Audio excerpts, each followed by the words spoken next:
من الشیطان الرجیم بسم اللہ الرحمن الرحیم الحمد للہ رب العالمین والعاقبۃ للمتقین والنار للعاصین والصلاة والسلام على محمد وأهل بيته الطيبين الطاهرين المعصومين المنتخبين أبا القاسم محمد اللهم صل على محمد.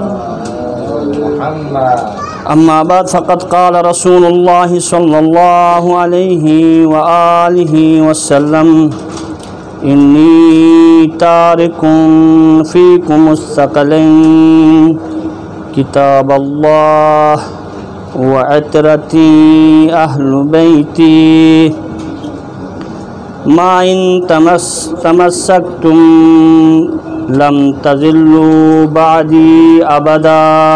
درود پڑھے محمد وآل محمد کی ذات پر.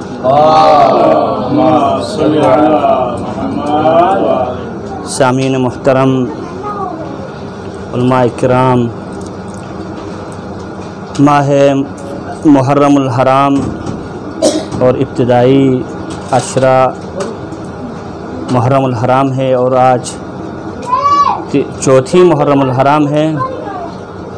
اس وقت پوری عالم میں امام حسین علیہ السلام کے چاہنے والے، چاہے بزرگ ہو، چاہے نوجوان طبقہ ہو، چاہے خواتین ہو، چاہے بچے ہو، ہر جگہ فرش عزا بچھاتے ہیں اور غم حسین کا اہتمام کرتے ہیں. اور اس میں کثرت کو نہیں دیکھا جاتا ہے بلکہ کمیت اور نوعیت کو دیکھا جاتا ہے. جب محرم الحرام داخل ہوتا ہے، ہر مومن بچہ عزاداری کے لباس پہن کر اور ہر بزرگ مومنین، ہر بزرگ لوگ لباس غم پہن کر، ہر خواتین باحجاب ہو کر فرش عزا کا اہتمام کرتے ہیں، کیونکہ امام حسین علیہ السلام نے جو قربانی دی ہے اس قربانی کو عالم انسانیت تک پہنچانا ہے. سامعین محترم،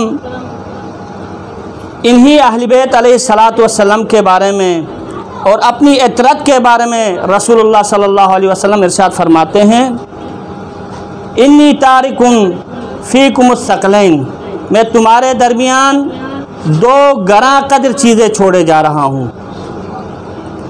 کتاب اللہ، ایک کتاب خدا ہے، کلام خدا ہے، اور دوسرا ہے اہل بیت علیہ السلام.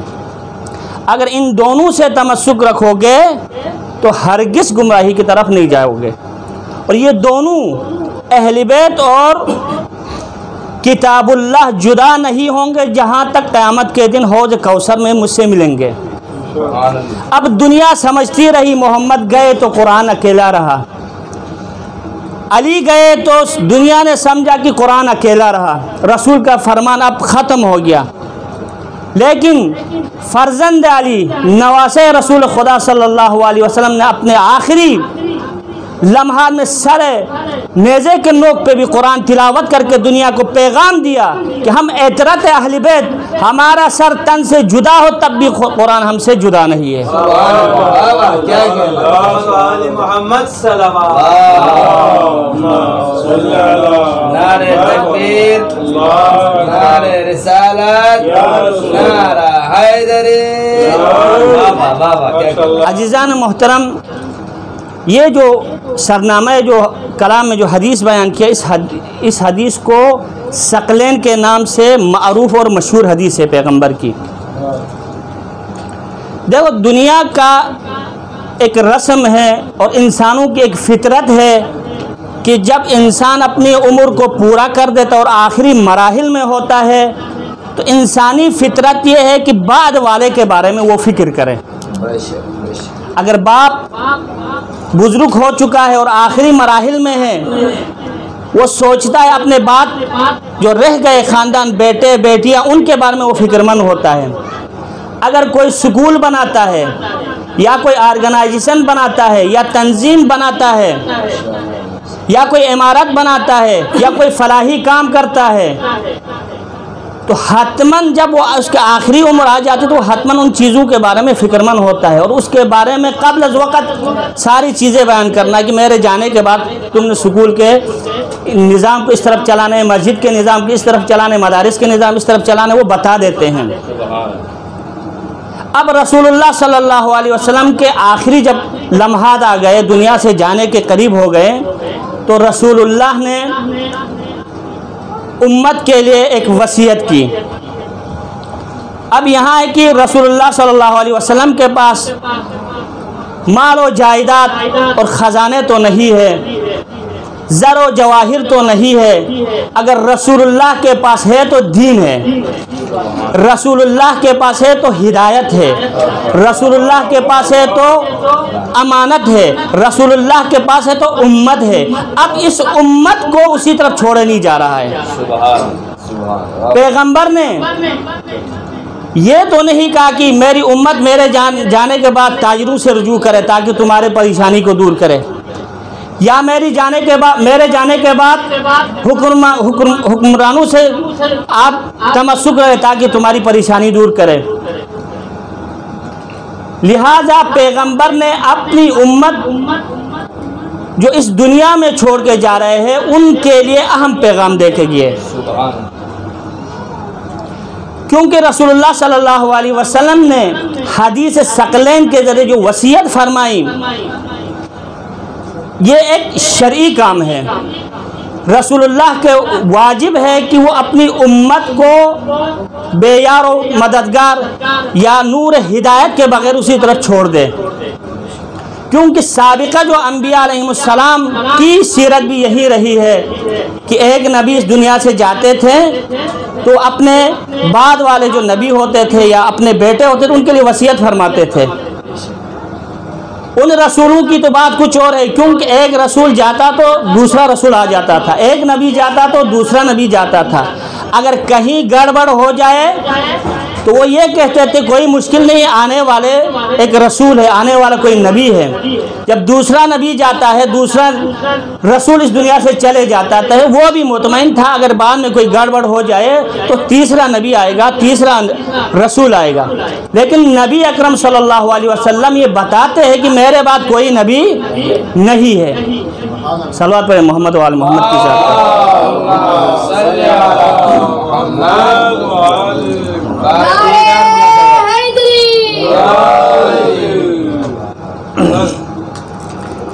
اور رسول اللہ نے کہا کہ میرے بعد کوئی نبی نہیں آئے گا۔ اب تو رسول اللہ کو بہت اچھے انداز سے اپنی امت کو وصیت کرنا چاہیے۔ دوسری بات، کیونکہ سرمایہ جو رسول خدا کا ہے وہ امت ہے، امت کو اس نے اکیلے چھوڑنا نہیں ہے، راہ ہدایت، نور ہدایت کی طرف، نور ہدایت کا راستہ دکھا کے جانا ہے۔ بر محمد و آل محمد صلوات۔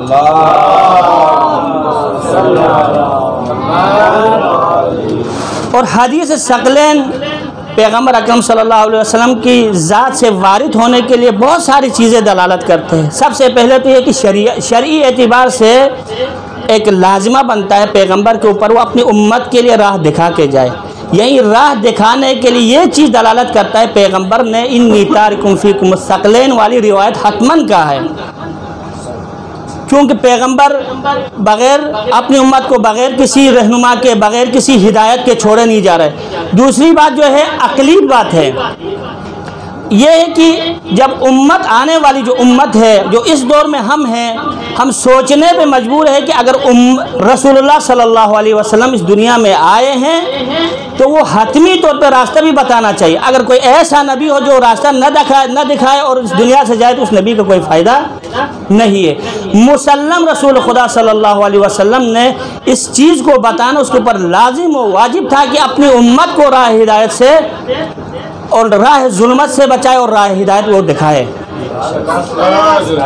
دوسری بات یہ ہے کہ خود رسول اللہ صلی اللہ علیہ وسلم اور امت کے درمیان ایک کنیکشن، ایک تعلق ہونا ضروری ہے۔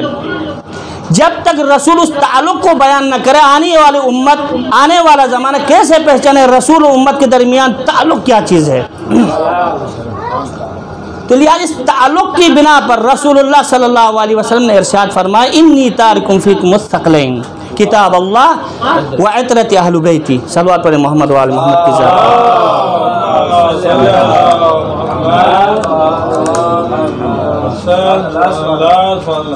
اور بہت ساری چیزیں ہیں جو دلالت کرتی ہے جس کی وجہ سے رسول اللہ صلی اللہ علیہ وسلم نے اپنے وصیت میں یہ راہ ہدایت بتلا کے گئے ہیں۔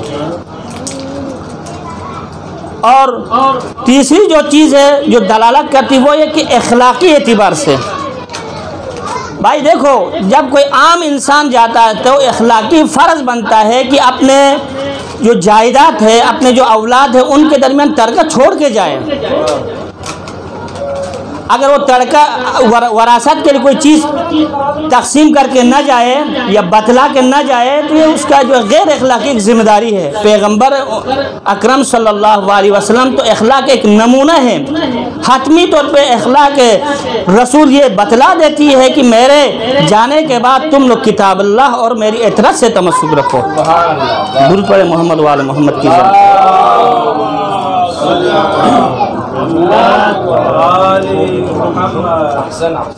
تو اسی لیے رسول اللہ صلی اللہ علیہ وسلم نے اس حدیث کو بتلایا کہ انی تارکم فیکم الثقلین کتاب اللہ، میں تمہارے درمیان دو چیزیں چھوڑے جا رہا ہوں، ایک کتاب ہے جو کلام خدا ہے، دوسرا جو ہے میری اہل بیت ہے۔ اچھا، اگر اہل بیت اور قرآن کے ہمارے لیے جو ہے چھوڑ کے نہ جاتا، صرف قرآن کو چھوڑے جاتا تو ایک عقلی بات ہے کہ اس کلام کو سمجھانے کے لیے، اس قرآن کو سمجھانے کے لیے کوئی ہادی تو ہونا چاہیے، کیونکہ قرآن سمجھنا ہر کسی کی بس کی بات نہیں ہے۔ ہم 10 سال عربی پڑھتے ہیں، اگر کوئی اچھے استاد بھی لا کے عربی بھی پڑھائے تب بھی ہمیں قرآن سمجھ میں نہیں آتا ہے۔ قرآن یا تو خود اللہ ہی جانتا ہے کیونکہ اس کا کلام ہے، یا جو ہے وہ جانتا ہے جس کے اندر علم قرآن راسخ ہو، یا جس کو اللہ تعالیٰ نے قرآن کی تعلیم دے دیا ہے۔ اب دنیا میں آپ تلاش کریں کہ قرآن بیان کرنے والا صرف یہی اہل بیت علیہ السلام کے اور کوئی نہیں ملیں گے۔ درود پڑھیں محمد و آل محمد کے ذات۔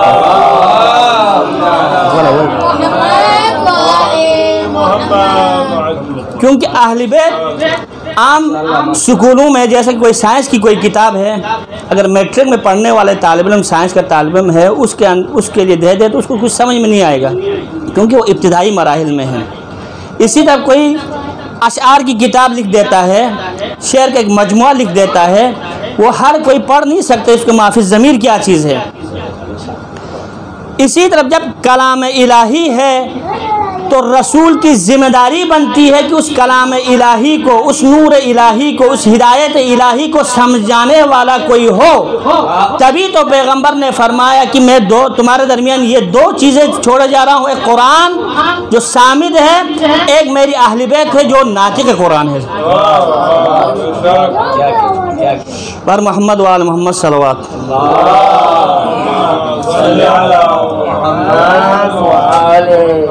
اور یہ حدیث ثقلین کہ جو ہے پیغمبر صلی اللہ علیہ وسلم نے جو ارشاد فرمایا ہے یہ مختلف جگہوں میں ارشاد فرمایا، یہ آخری وقت تک نہیں ہے۔ آخری وقت میں تو یعنی بطور وصیت پیغمبر نے خصوصی طور پہ بیان کیا ہے، وگرنہ یہ اس حدیث کو حدیث غدیر میں بھی شامل کیا گیا ہے۔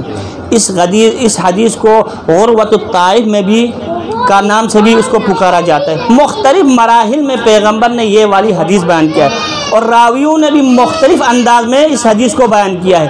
بعض راویوں نے اس طرح بیان کیا ہے کہ انی تارکم فیکم خلیفتین، میں تمہارے درمیان 2 خلیفے چھوڑ کے جا رہا ہوں۔ ایک ہے کتاب اللہ جو آسمان سے زمین تک کا راستہ دکھاتا ہے، اور دوسرا جو خلیفہ ہے وہ میری اہل بیت ہے جو زمین سے آسمان تک لے کے جاتے ہیں۔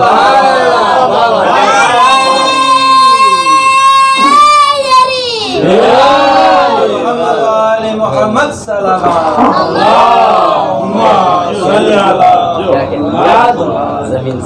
اور اس حدیث کو مختلف راویوں نے مختلف الفاظ میں جو ہے نقل کیا۔ بعض اس میں کتابوں میں آیا ہے انی تارکم امرین، میں نے 2 امر کو چھوڑے جا رہا ہوں، ایک امر کلام اللہ ہے، دوسرا امر جو ہے میری اہل بیت ہے۔ اور ان 2 امروں کا کام یہ ہے کہ انسانیت کو نور خدا کی طرف مائل کرے، ظلمت سے نکال کے نور ہدایت کی طرف لے جانے کی ذمہ داری ان دونوں کی ہے۔ جب تک ان دونوں سے تمسک نہیں رکھو گے آپ کامیابی کی طرف نہیں جاؤ گے۔ فقط قرآن کافی نہیں ہے کامیابی کے لیے، فقط اہل بیت کافی نہیں ہے کامیابی کے لیے، یہ جزء لا ینفک کی طرح ہے۔ جب تک دونوں سے تمسک نہیں رکھو گے گمراہی کی طرف بچنے کا امکان نہیں ہے۔ لہذا دونوں کا ضرور ہم اہل بیت سے تمسک رہے اور ہم کتاب اللہ سے تمسک رہے۔ بر محمد وآل محمد صلوات۔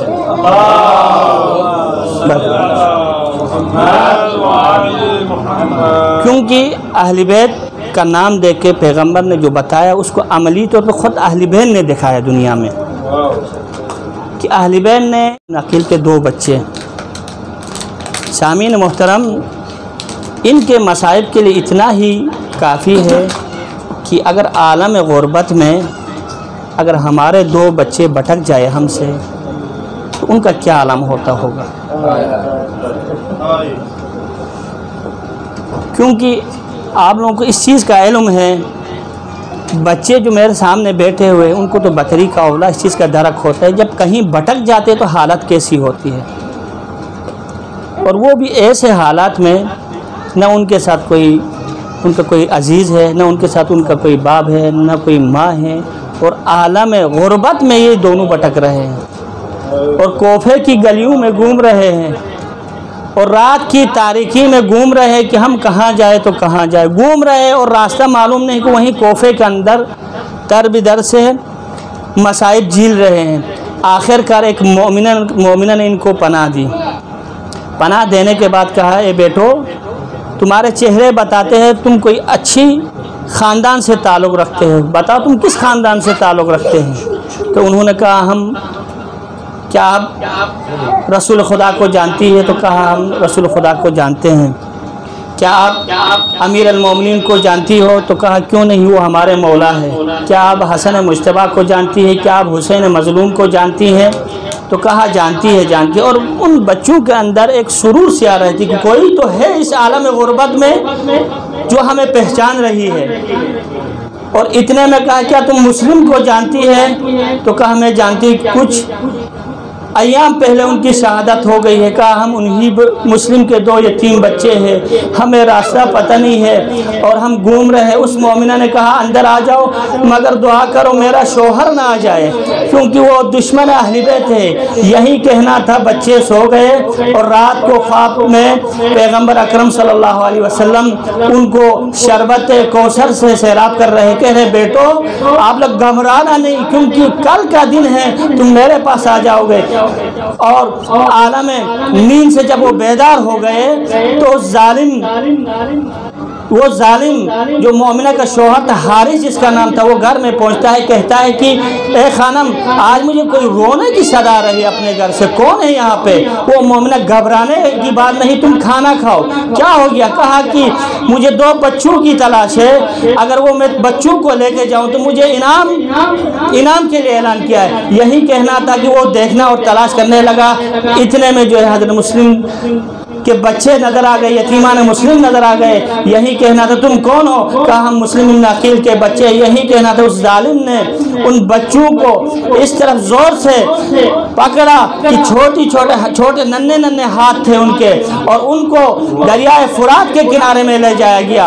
اور جب یہ منظر دیکھا تو مسلم کے بچوں نے کہا اے ظالم، ہمیں اگر ہمیں چھوڑ دو، اگر تمہیں پیسے چاہیے تو ہمیں غلام بنا کے بھیج دو، اگر اس سے بھی اگر ہمیں رحم نہیں کرتے ہیں تو ایک کام کرو کہ ہمیں 2 رکعت نماز پڑھنے کی اجازت دے دو، تاکہ ہم اپنے رب سے جو ہے اپنا رب کے سامنے سجدہ شکر ادا کریں، کیونکہ ہمیں اس مقام پر پہنچے ہیں تو ہم شکر ادا کریں۔ یہی کہنا تھا کہ تم جتنی نمازیں پڑھنا ہے پڑھ لو، تمہارے نمازوں کا کوئی فائدہ نہیں۔ اور جب دونوں بھائی کھلے آسمان دریائے فرات میں 2 رکعت نماز انجام دیتے، 2 رکعت نماز پڑھنے کے بعد دعا کرتے، خدایا آپ گواہ رہنا کہ اس ظالم اور ہمارے درمیان فیصلہ کرنا۔ اتنے میں اس ظالم نے کہا آگے آ جاؤ، جو پہلے شہید ہونا چاہتے، جو پہلے اس دنیا سے جانا چاہتے ہیں وہ سامنے۔ جو یہی کہنا تھا، دونوں بچے آگے کا ہے۔ ایک نے کہا اے ظالم مجھے پہلے مار دو، میرے بڑے بھائی کو رکھا۔ بڑے بھائی آگے بڑھنے لگا، اے ظالم میرے چھوٹے بھائی پہ ہاتھ نہ لگا، میرے آنکھوں کے سامنے زبانی کرو، پہلے مجھے شہید کرو، پہلے مجھے قتل کرو، اس کے بعد میرے چھوٹے بھائی کے اوپر ہاتھ لگاؤ۔ یہی کہنا تھا، اس ظالم نے نیزے سے ایک بھائی کا سرتن سے جدا کیا، اور دونوں ننھے سے اور پیارے سے بچے نہر فرات کے سامنے ذبح ہو گئے، اور اس ظالم نے ان ننھے بچے کے سر کو سنبھالا اور ان دونوں کے جسم مبارک کو دریائے فرات میں پھینک دیا۔ لعنت اللہ علی القوم الظالمین وسيعلم الذين ظلموا أي منقلب